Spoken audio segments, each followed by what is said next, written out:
Good morning, hello, and welcome to some more Path of Exile. This is a pretty much end of week 3 update. It is post-Christmas. We have made some progress over the last couple of weeks. That was where the series left off, was pretty much towards the tail end of week 1 due to a rocky start.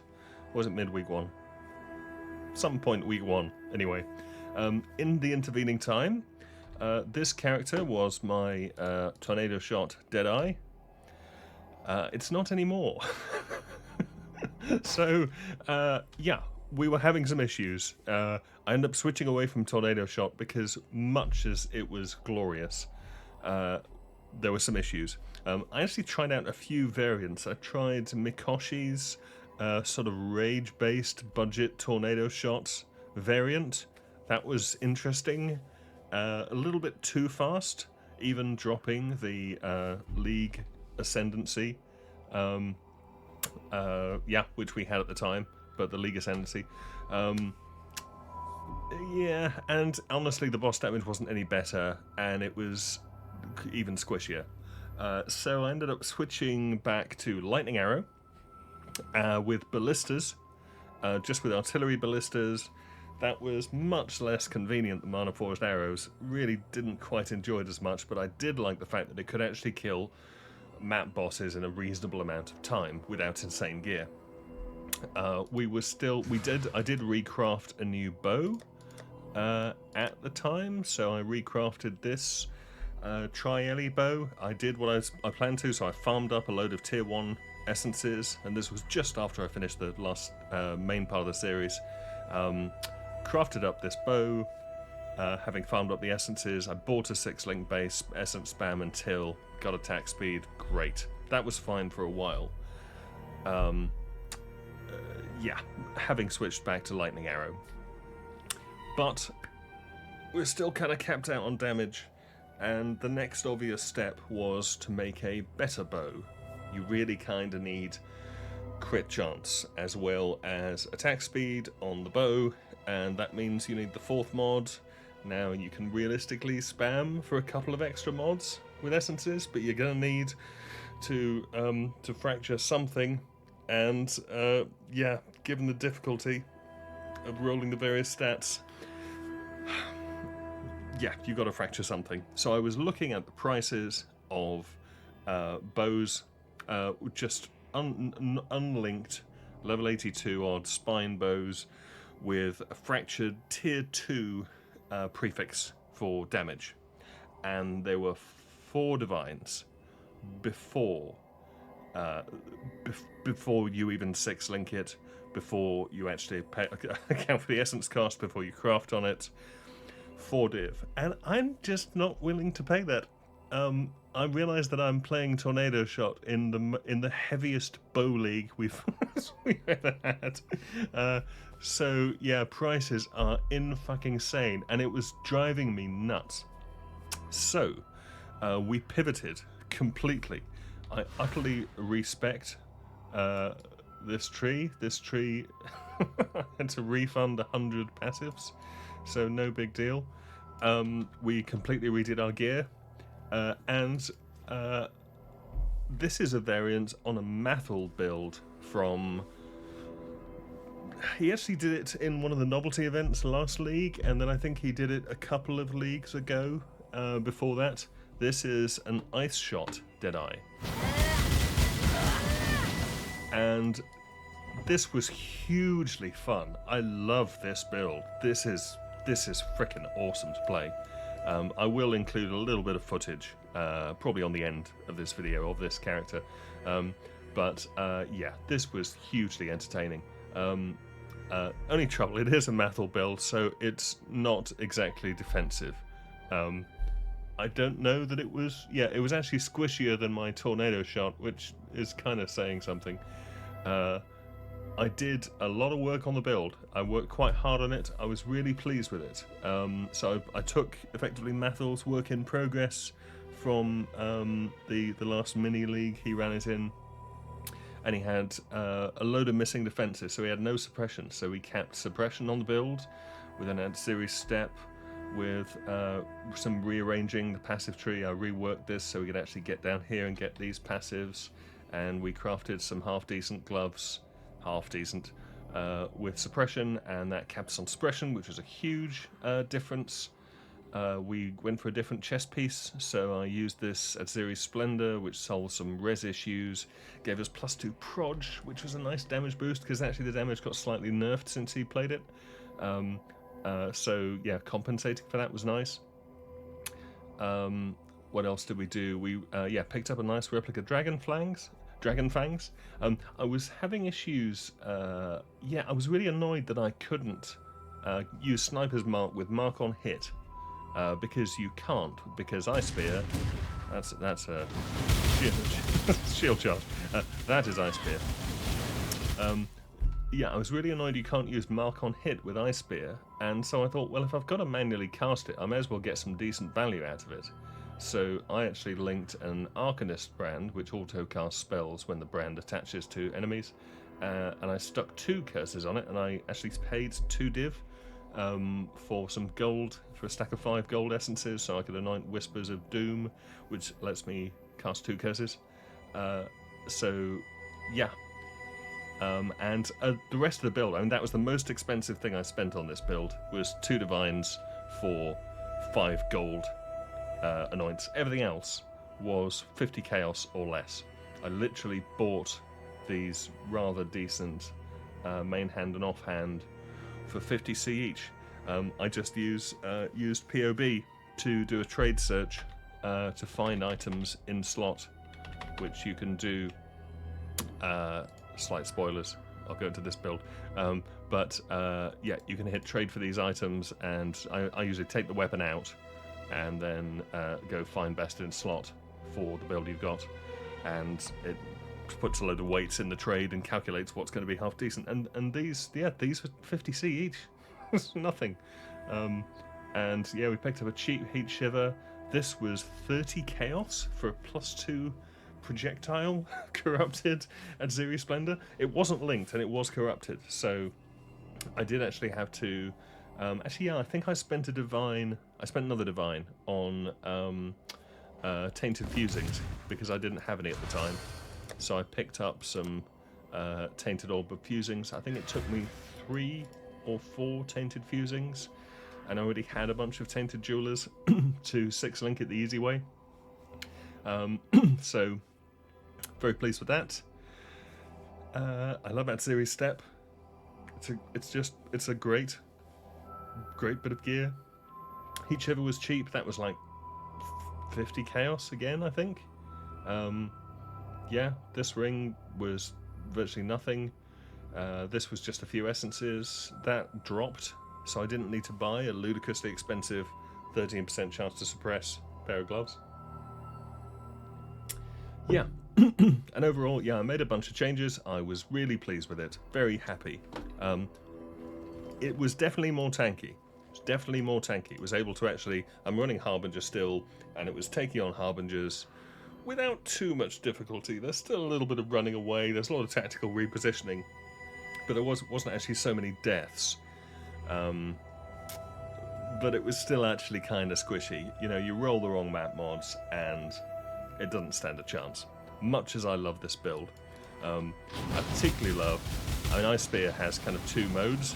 It has this short range thing, which doesn't do a lot of damage, and then it has this second form, when everything goes, kind of completely mental, and if you actually Sniper's Mark, you get this wonderful effect on whatever it is you're targeting, and it's just really, really fun. Really fun. DPS... This is, in theory, about the highest DPS character I've ever had. If this character can stand still, cast the brand, drop a Void Sphere, turn on Hatred, and blast, that is like 20 million DPS. However, it totally isn't. I cleared a few bosses with it. We cleared a few Guardians and basic stuff.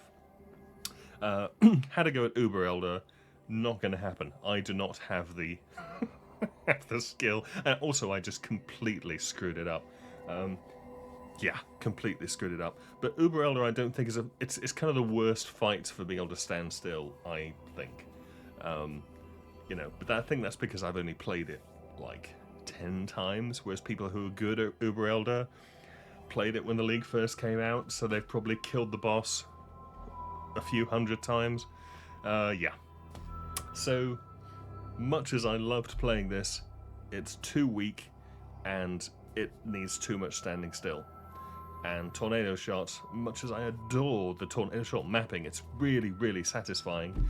I need something which can do bosses. Just basic bosses. I'm still on 2 Voidstones, which is very disappointing. So, yeah, we need something a little bit better. We need to move away from completely squishy characters. I do want something ideally with about 8 million plus DPS, which is not asking a lot these days, but there are quite a few builds where you have to invest quite a lot of money to get to that stage. So, yeah, and I just wasn't feeling it. You know, I don't want to pay the Divines for the basics for Tornado Shot or Lightning Arrow. I couldn't really bump this up defensively. Deadeye is like the defensively weakest class, apart from maybe Assassin. You know, so yeah, bit disappointed, but gave up on this, having invested 5, 6, 7, 8 Divines, maybe on all variations of this build, including the Tornado Shot, Lightning Arrow, and Ice Spear. So, yeah, but we did clear our Atlas with the character, so it wasn't a complete waste. It was a lot of fun at various times. Leveling was great. Tornado Shot was great. Even the switch back to Lightning... Actually, the switch back to Lightning Arrow wasn't so fun. Lightning Arrow is not really great once you've played Tornado Shot, but, you know, and Ballistas are kind of... Yeah, I've done Ballistas a lot. But Ice Spear was awesome. It's just a shame that the character is completely incapable of doing anything in a situation where you can't stand still, and this is Path of Exile, so standing still kind of not something that happens a lot. So, Plan B. Plan B is currently in progress. I've gone back to good old Captain Lance. Captain Lance created the Hexblast Trickster build that I love so much, and I've played twice. He tends to do things that are a little bit on the complicated side, which isn't my absolute favourite. But I have some confidence that this build is going to work out. Some confidence. Yeah. So this is his assorted things stacking. Insert any spell here, sort of battle mage. Yeah, he describes it better. Yeah, Energy Blade cast on crit. This is his League Start variant, actually, because we're not rich. And honestly, I think this is going to work out just fine in terms of the damage, because there are some things not accounted for in the POB, which we've discovered since. So I think this is going to be fine. We're still gearing up, so I literally finished leveling this last night. Campaign was about 8 hours, which was disappointingly slow, especially since I ran I ran the campaign with a pair of nice 7 league steps with 50% movement speed, and we allocated the Ascendancy passive. Where the hell is the other one? There it is. Open Sesame. Where is it? Ah, there it is. Okay, fine. Yeah, with Oath of the Magi, whatever. So we had like 80% movement speed plus Quicksilver flasks rocketing around, but still somehow took me 8 hours. God knows how. I assembled, a set of various leveling uniques, and I pretty much leveled with the skills, but self-cast. So, and then I got towards the end of the campaign and decided to switch to cast when channeling because I wanted to spin around. Yeah. So, without explaining what this build does too much, because it's a little on the complicated side, effectively it's using the skill Energy Blade. So the idea is you stack a lot of Energy Shield, which we don't currently have. This is not a lot. This is pitiful, because we're only halfway through gearing up a basic setup here. And then you use Energy Blade, and Energy Blade gives you a lightsaber, so it converts your weapon into an Energy Blade. That's my weapon. That's an Energy Blade. Same socket. So, yeah, but it takes off half your energy shield, and it converts a good percentage of that into damage. So it gives you lightning damage up to that point. Then you run this on Inquisitor, which has Battle Mage. Battle Mage allows you to gain added spell damage equal to the damage of your main hand weapon. So now your lightsaber damage is added to all spells. And then you can also run Spellblade. Spellblade gives you added spell damage equal to a slightly larger than normal percentage of one-handed weapons. So you get double the bonus from the Energy Blade added to all your spells, and then in order to you need to stack Energy Shield to make your blade more powerful. To help you stack Energy Shield, you use various uniques which also give you more damage based on what you're stacking. So here we're getting spell damage per life and crit per life. Here we're getting accuracy and evasion and energy shield per strength. Here we're getting damage per 5 of the lowest attributes. So yeah, it's all about attribute stacking. We're currently pretty weedy. We have far more intelligence than is normal. We have the strength of a heavily strength build, but still pretty weedy. This isn't good stacking levels.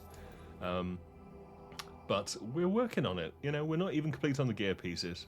This is still very, very work in progress.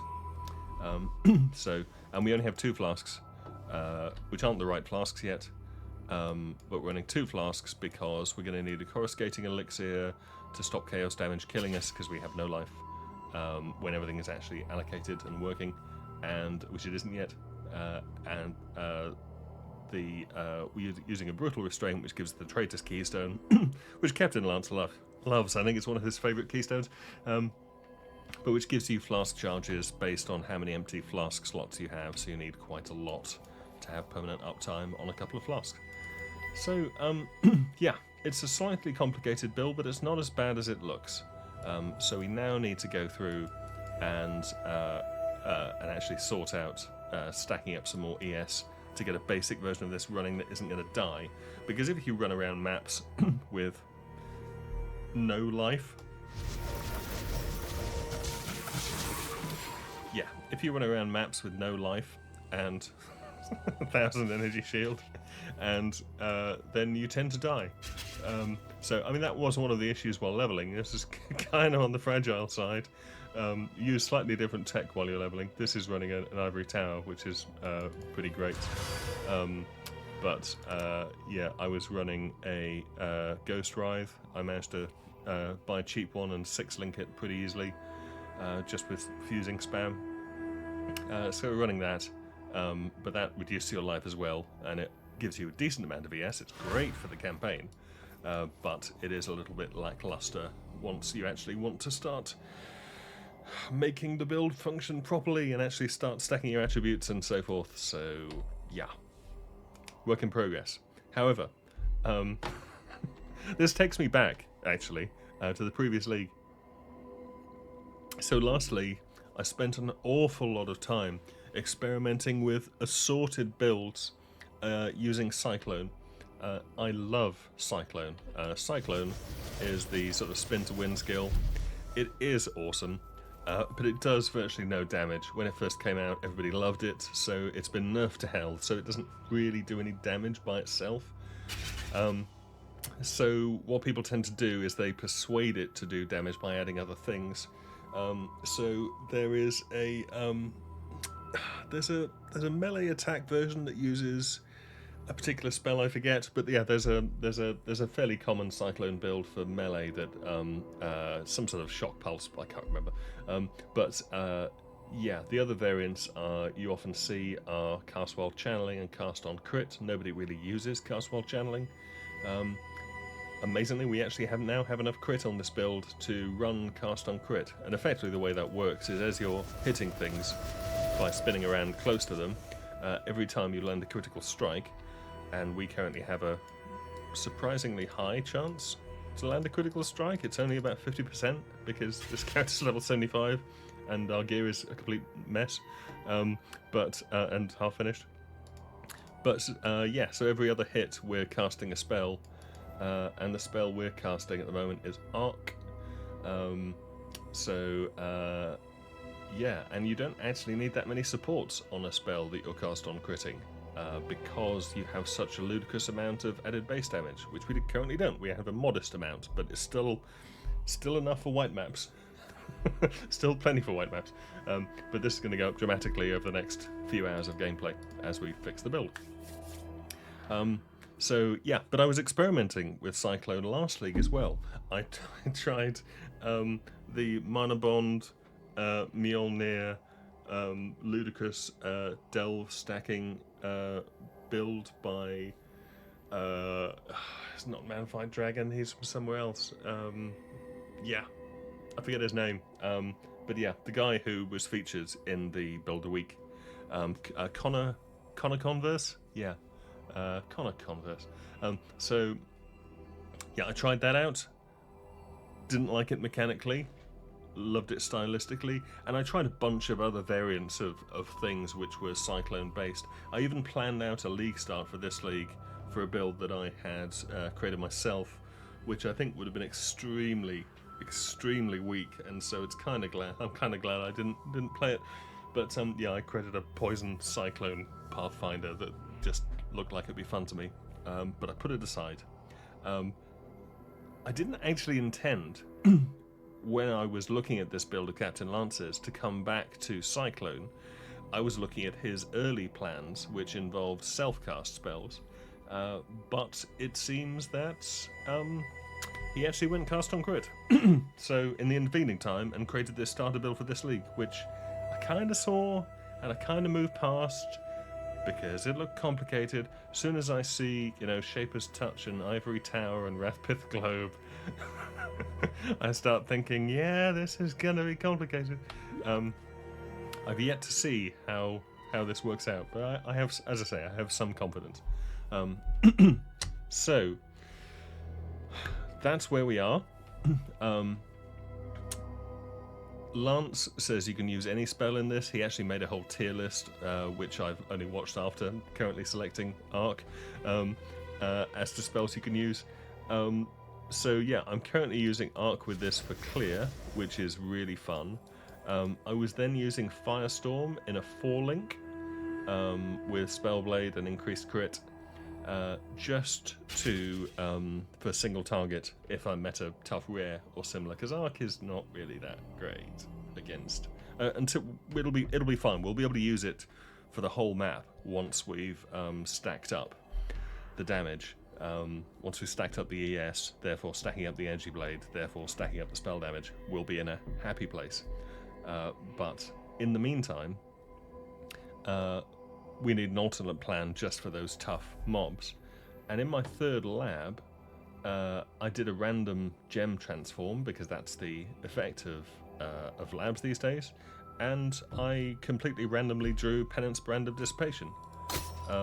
This is one of the new skill gems, and if I fire up Awaken PoE Trade, this gem, which is level 16, is currently worth 1.1 divines at the cheapest. This is an extremely popular skill. There is a whole build that is geared around specializing a character to use Penance Brand, and Penance Brand is rather like Arcanist Brand. It's you cast it onto the ground, it attaches to something, and progressively does these bursts of damage. With Penance Brand of Dissipation, those increase over time, and it gets tougher and tougher and tougher, and it hits harder and harder. Yeah, it's remarkably good. It's deeply imbalanced, actually. It feels nerf like nerf territory for next league. I don't like the brand playstyle for mapping, but I do like the ridiculous damage. And the nice thing about brand builds is that you can just cast the brand near something so it walks over it, the brand attaches, it does whatever it does, assorted damage by whatever means, like Armageddon brand's great for leveling, yeah, it does the damage, and then in the meantime you can, go read a book, wander around, try not to die, etc., and when the brand runs out you just recast it. So it's like a slightly better version of totems for bossing, and this one is imbalanced. There is a specialized penance brand build.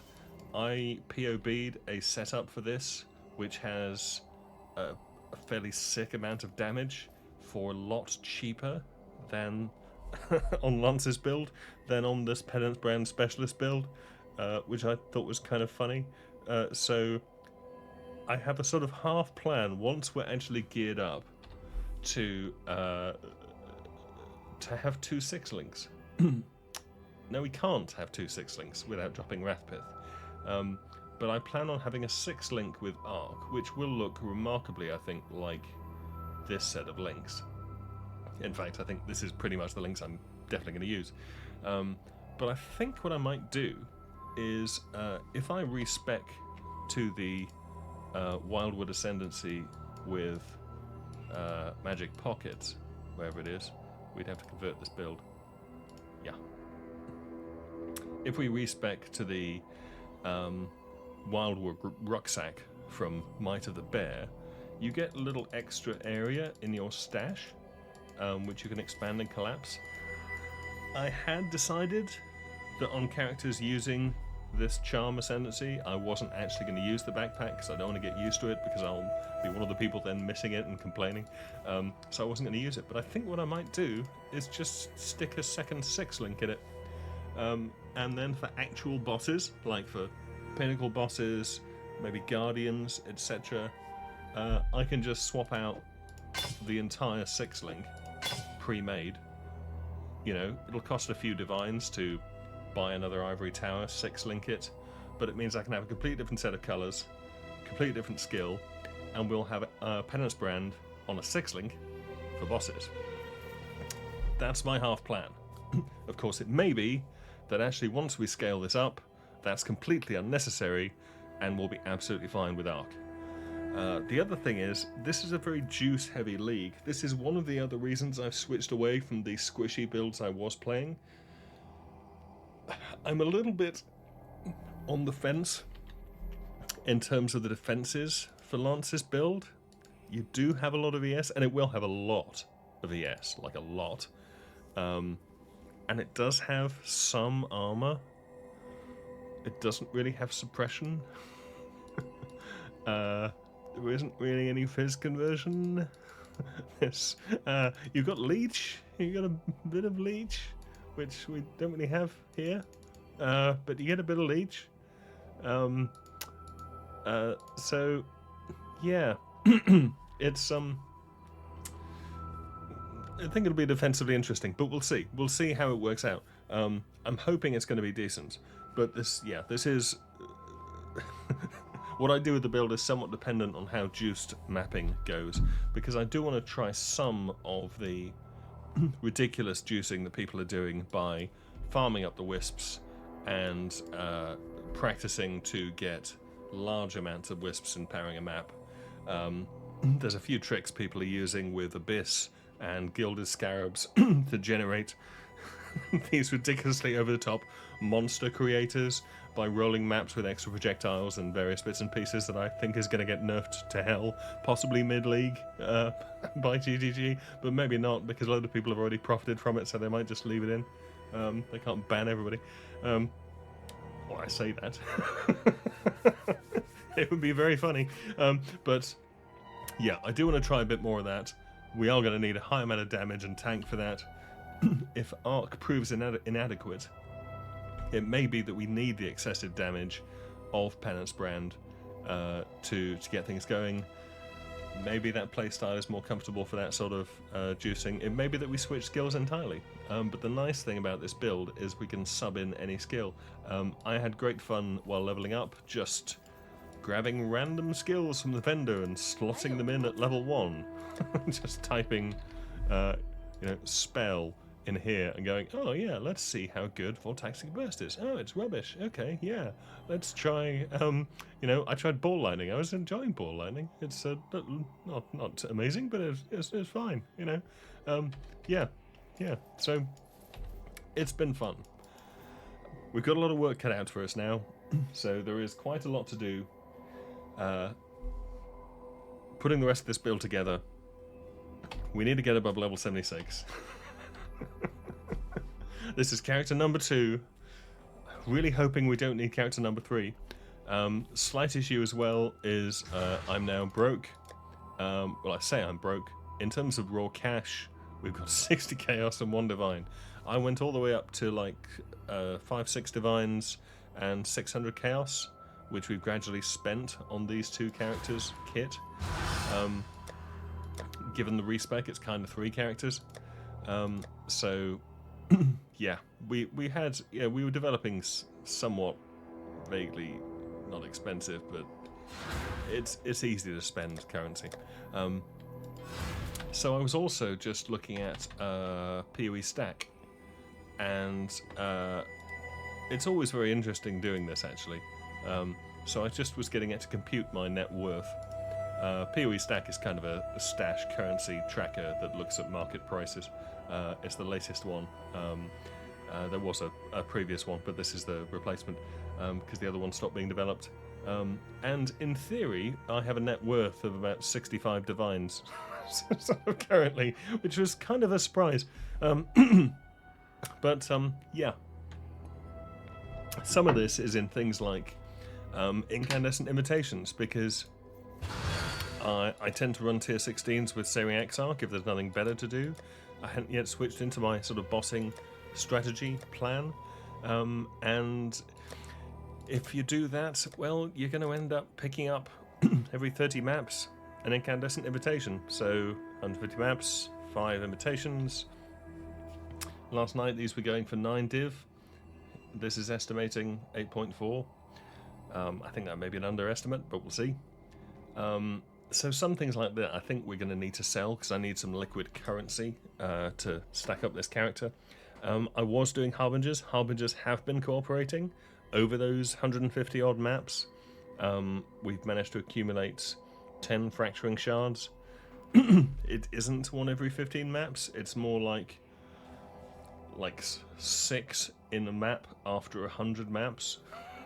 And then 3 after another 50 map. It's that sort of pattern. We were doing Legion, so we got a lot of stacked decks. I'm kind of saving those up till I've got a decent amount. Then I'm either going to open them or sell them. But yeah, I mean, currency I'm always kind of loath to sell because I like currency, and my essences are worth quite a lot.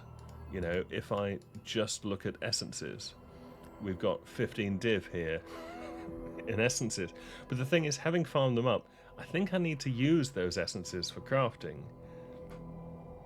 And I may want to roll another character, so I'm loath to convert these into actual currency. I have invitations and fragments. I've got some I might sell. I've got 2 formed invitations. We might offload those for a bit of loose change. I'm not going to sell the Crescent Splinters. That's why they're unchecked. Because I need to fight Maven at some point. Twisted and Elder Slayers. I kind of want to do these for the map point, but I might sell the excess. Dedication to the Goddess. I haven't had an offering to the Goddess drop yet. I am now specced into. That's Essence. So I am now specced into getting lab trials in the maps for an improved Trial of Ascendancy, which should drop these improved offerings. I've only got dedication so far, which is very disappointing, and they're not worth an awful lot of money. But offering to the Goddess are back up in price. but I kind of actually want to run them because I'd like to use them to improve my skill gems. So I'd like to get an offering, a decent offering, and a gift to the goddess, and just run it and see what happens, and see if we get more interesting gem variants and get some quality and gem XP and whatever else. So I don't really want to sell that. I was running a modest amount of Legion. I mean, this is like 10 minutes work for a Legion farmer. That's probably a lie. It's like 5 minutes work. This is a larger number for someone like me. But I actually think I might want to run these later. So again, I don't really want to sell them. This is an issue I have with currency. Some things like Winged Reliquary I think we could probably sell. But again, the reason it's worth something is because you can actually use it. Mortal Fragments, I may want to fight at Zeri at some point. But this is kind of interesting. So, I need to find some way of converting the net worth. I think what we'll probably do is only sell off things which are actually worth a fair amount individually. We could still make a fair amount there, and I think we'll keep the essences. And we're probably going to keep our currency. So we can probably scrounge together some money from this. Probably. So that's the plan for today. Make some money back, sell off some of the accumulated stuff, get some liquid currency, ideally some liquid chaos, so I need to sell something that doesn't cost an exact amount of divine, so I get some chaos. Oh, I guess I can ask people to pay in chaos. Work on the character. So, that's quite enough from me for now.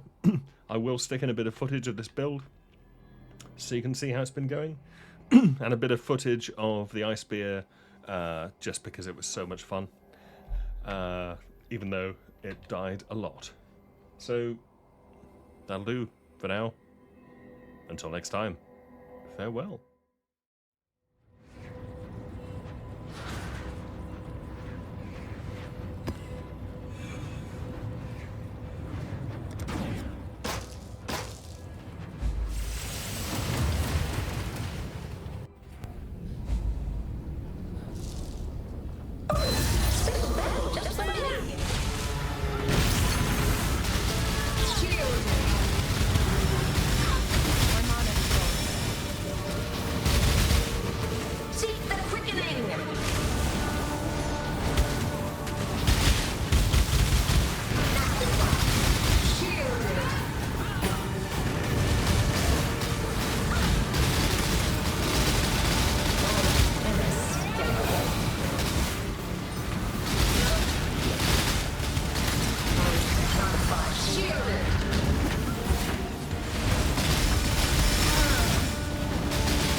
Defeats inescapable.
Gift for murdering all.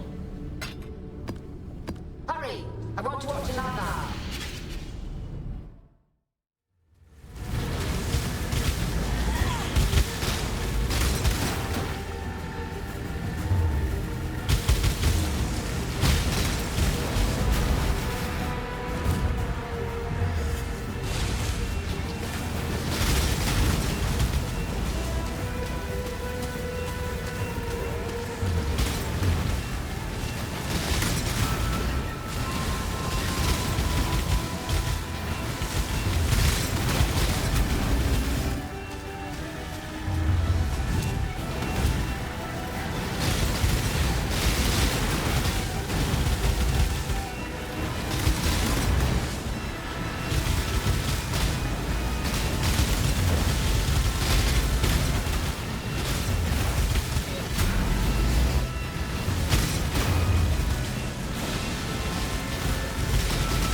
Monstrous power. We must find a way to defeat it, Exile. We seem to have driven it from this world. There must be a way to defeat it for good.